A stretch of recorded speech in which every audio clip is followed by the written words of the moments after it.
দেশের ক্রিকেটাররা রাতারাতি উন্নতির হাওয়া পেলেও বদলানোর ছোঁয়া পায়নি দেশের পঞ্চম আন্তর্জাতিক ভেন্যু খান সাহেব উসমান আলী স্টেডিয়াম।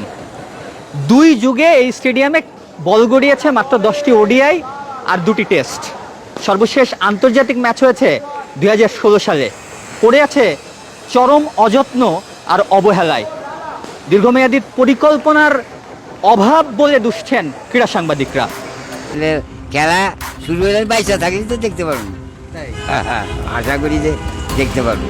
নারায়ণগঞ্জ ফতুল্লার খান সাহেব উসমান আলী স্টেডিয়াম, যার বয়স দাঁড়িয়েছে 2 যুগে। ঢাকার নিকটবর্তী মাঠে একটা সময় বিশ্বসেরা দলগুলোর ব্যাটিং বোলিংয়ের হাক ডাকে মুখরিত হয়ে থাকত দর্শক ভর্তি গ্যালারি। সূর্য অস্ত নামতেই স্টেডিয়ামের ফ্লাড লাইটের আলোয় জ্বলে উঠত পুরো নারায়ণগঞ্জ। এই অঞ্চলের ক্রীড়াপ্রেমীরা স্টেডিয়ামে বসে আন্তর্জাতিক ক্রিকেটের সর্বশেষ ম্যাচ দেখেছেন 2016 সালের ফেব্রুয়ারিতে, অর্থাৎ আজ থেকে 3000 দিন আগের কথা।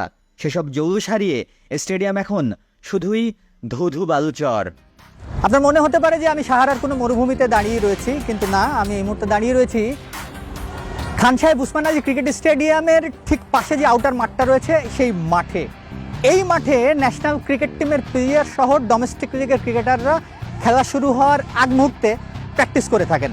কিন্তু এই মুহূর্তে ন্যাশনাল ক্রিকেট টিম ডোমেস্টিক লিগের ক্রিকেটাররা প্র্যাকটিস না করলেও আশপাশের পাড়ার ক্রিকেটাররা ঠিকই প্র্যাকটিস করে যাচ্ছেন।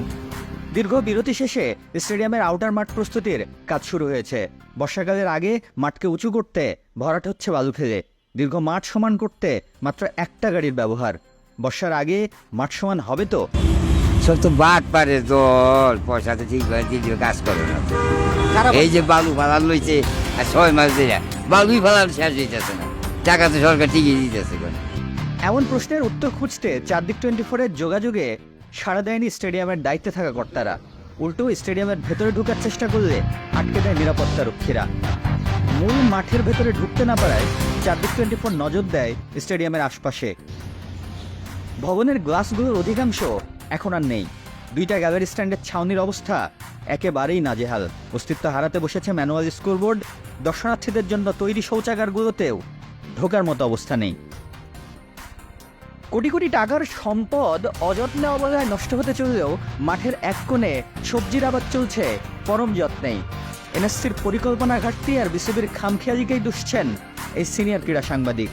আমার কাছে যেটা মনে হয় যে এই ভেন্যুটা যারা তৈরিটা যখন হয়েছে ওই সময় খুব দীর্ঘমেয়াদে প্ল্যানিংটা আসলে করা হয়নি, যেটা বাংলাদেশে প্রায় কোনো ক্ষেত্রেই করা হয় না। আমি শুধু ক্রিকেট নিয়ে বলবো কেন, কারণ ক্রিকেট নিয়েই যেহেতু কথাবার্তা বলছি। যদি দীর্ঘমেয়াদে প্ল্যান করা হতো তাহলে একটা ভেন্যু তৈরি হওয়ার 10 বছর 15 বছরের মধ্যে সেটা পানির নিচে চলে যায় কিভাবে। যে আবেগে বাংলাদেশের সব রাজনৈতিক দল এক কাতারে, সব শ্রেণী পেশার মানুষ এক পথে, সেই ক্রিকেটের পথেই নজর কমেছে বিসিবির। ইন্টারন্যাশনাল স্টেডিয়ামের সংখ্যাই আমাদের পুরো দেশে আছে অল্প কয়েকটা, সেখানে একটা রেডি স্টেডিয়ামটা যদি হচ্ছে এরকম অপমৃত্যু হয়, এটার দায়ভার বাংলাদেশ ক্রিকেট বোর্ডও এড়াতে পারে না। আপনি যদি ফতুল্লায় খেলা দেখতে আসেন তাহলে এটা 1 নম্বর গেট এবং এই গেট দিয়েই প্রবেশ করতে হবে। কিন্তু বর্তমানে গেট দিয়ে প্রবেশ করার মতো অবস্থা নেই, এবং ঠিক বলতে গেলে যে গেটের অস্তিত্ব, সেই অস্তিত্বটুকুই নেই। কিন্তু গেটের চারিপাশে প্রায় 150 মিটার রাস্তা জুড়ে এখানে পরিত্যক্ত ময়লা আবর্জনা সহ ড্রেন দিয়ে বয়ে চলা দুর্গন্ধ ময়লা পানির ঠিকই অস্তিত্ব রয়েছে। দর্শনার্থীরা যে পথ বেয়ে খেলা উপভোগ করার জন্য আসবেন, সেই পথের যদি এরকম বেহাল অবস্থা হয় তাহলে তারা বিনোদিত হওয়ার পরিবর্তে উল্টো বিরাগ ভাজন হন, এবং যে আগ্রহ নিয়ে খেলা দেখতে আসেন সেই আগ্রহটা অনেকাংশেই কমে যায়। এই জায়গা থেকে কবে নাগাদ ফতুল্লা স্টেডিয়াম পরিত্রাণ পাবে সেই প্রশ্ন থেকেই যায়। খোরশেদ আলী, চারদিক 24, ফতুল্লা, নারায়ণগঞ্জ।